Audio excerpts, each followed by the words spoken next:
Order. Question number 2, Andrew Little. Thank you, Mr Speaker. My question is to the Prime Minister. Does he have confidence in his Minister of Immigration, given his statement that, quotes, "there are jobs for every single New Zealander who wants them"? Speaker. Right Honourable Prime Minister. Speaker, yes, I do have confidence in the Minister.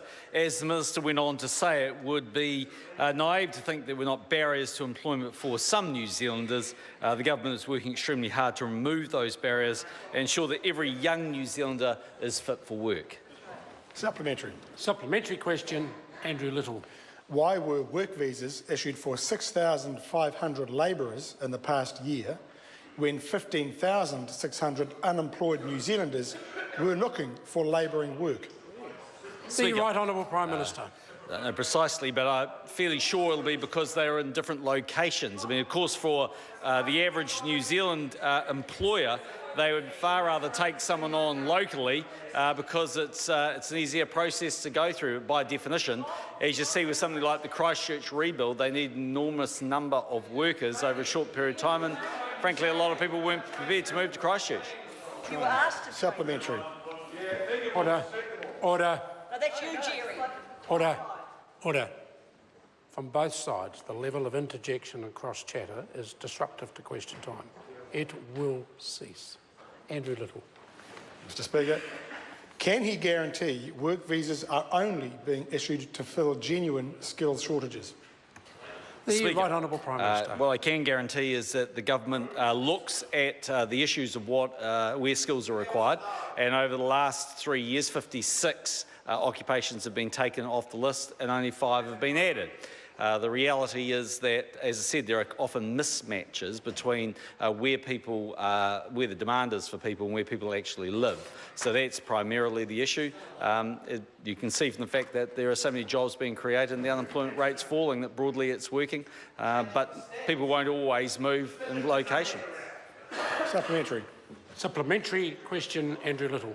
Isn't the reality that there are employers who know they can get immigrants to work for lower wages and worse conditions, and the government is allowing them to undercut Kiwi workers? The Right Honourable Prime Minister. Speaker, that might be the line that the unions who made him the leader want him to say, but the truth is that wages are up, and wait for it, 25% in the 8 years that we have been the government. Real wage growth, Mr Speaker, has been 13% since 2008. That is significantly greater than 9 years under the previous Labor government, where inflation took away all of the pay rises pretty much the workers got. Supplementary. Supplementary question, David Seymour. So, is the Prime Minister aware of any instances where immigrants have worked, earned money, spent it and created demand leading to more job creation? And if he's not aware of any such instances, how are there so many jobs after the last 170 years of immigration? Either of those supplementary questions, the Right Honourable Prime Minister. I think the member's successfully asked and answered his own question, and he's done a better job of both than probably I could do. Supplementary. Supplementary question. No one laughed. Order. They all agree. Order. Supplementary question, Andrew Little. Thank you, Mr Speaker.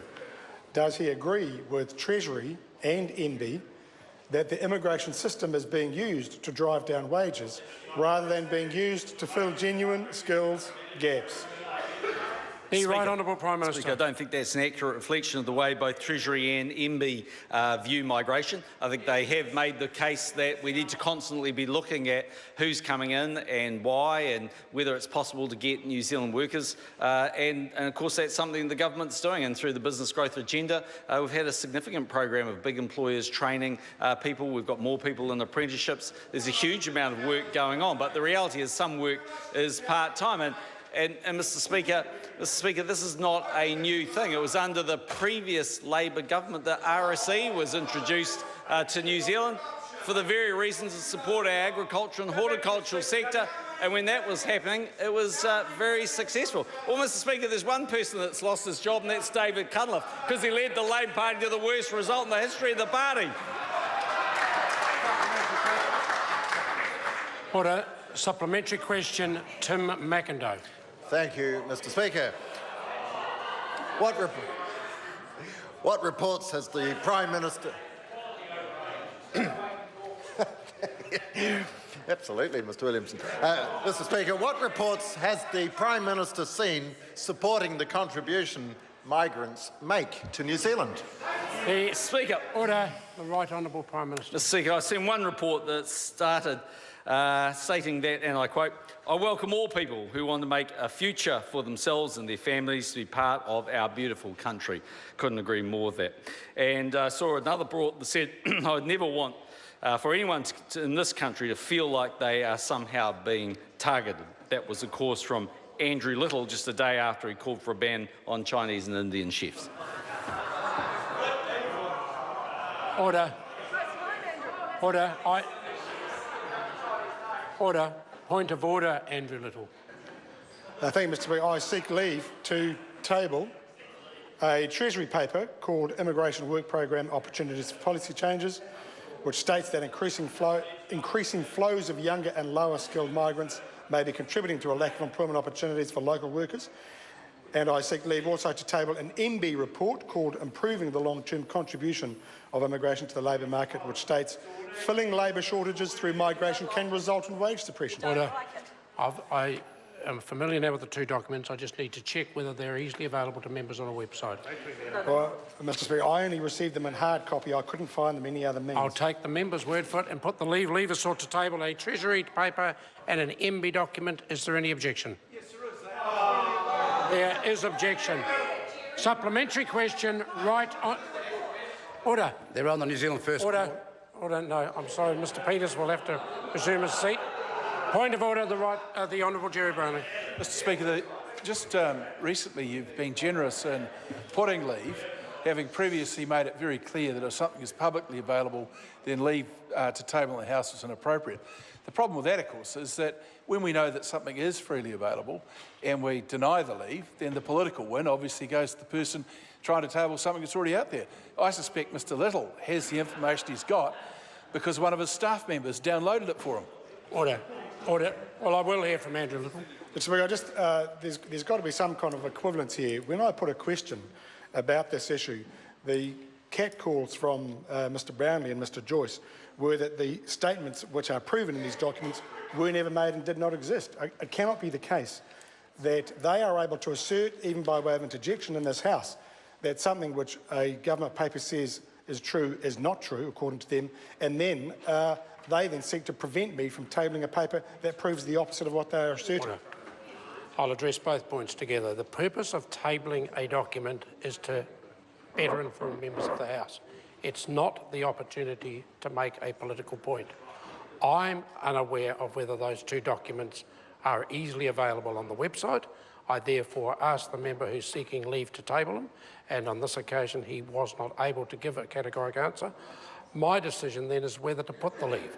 At the end of the day, once I put that leave, any member has any right to object, and that's what happened on this occasion.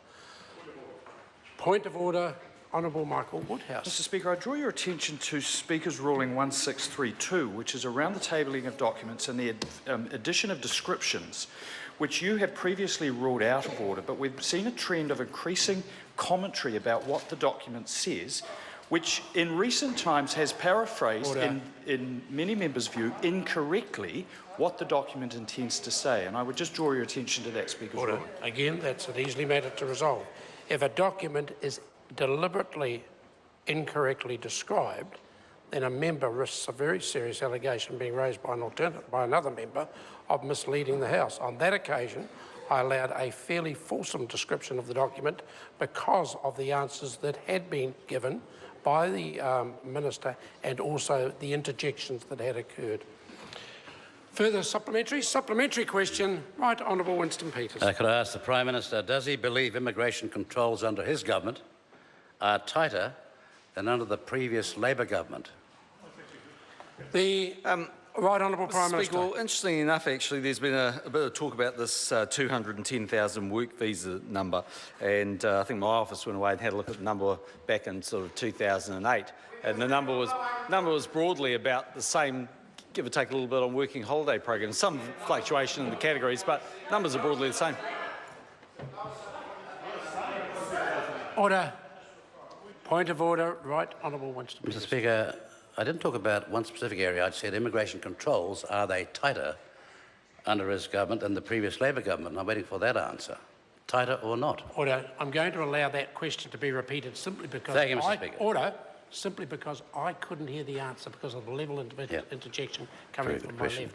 I've asked now for cooperation on, I think, 3 occasions. If I don't get it, I'm going to be asking a member to leave. Question again, please. The right honourable Winston. Thank you, Mr. Speaker. To the Prime Minister, does he believe immigration controls under his government are tighter than under the previous Labor government?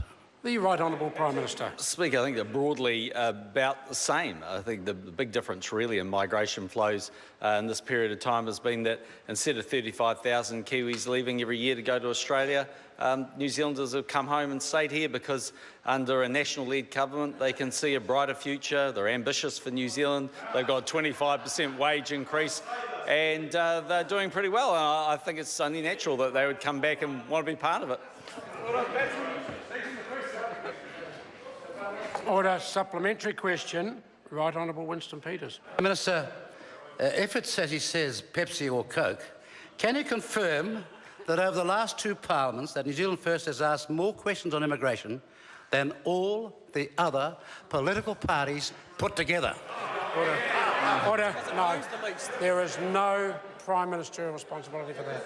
Supplementary. Supplementary question. Andrew Little. What about the interjection? Order. I want to hear this, Jerry. Why is he issuing ever more low-skilled work visas rather than focusing on getting Kiwis into work? The right honourable Prime Minister.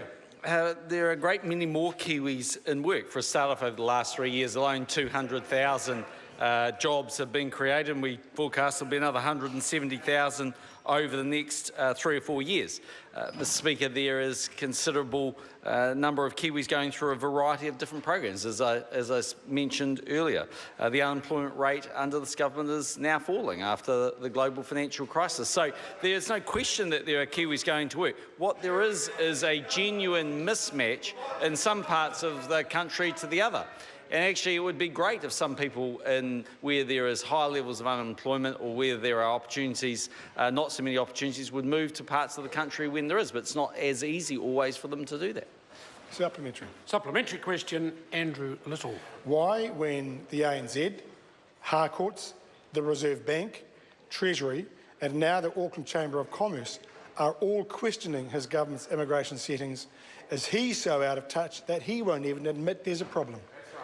The right honourable Prime Mr. Minister. Speaker, what I've said is that migration is an important part of a growing economy, and it's actually a sign of success that people want to come to New Zealand either on working holiday programs or because they're coming here to fill the skilled migrant demand. Mr. Speaker, the government constantly looks at, well, wages are going up faster than inflation. I know it doesn't suit the member's argument, and I know the unions put him in his job, but he's going to have to go back and tell them, mate, the facts don't add up the little rhetoric that got you your job. Question number 3.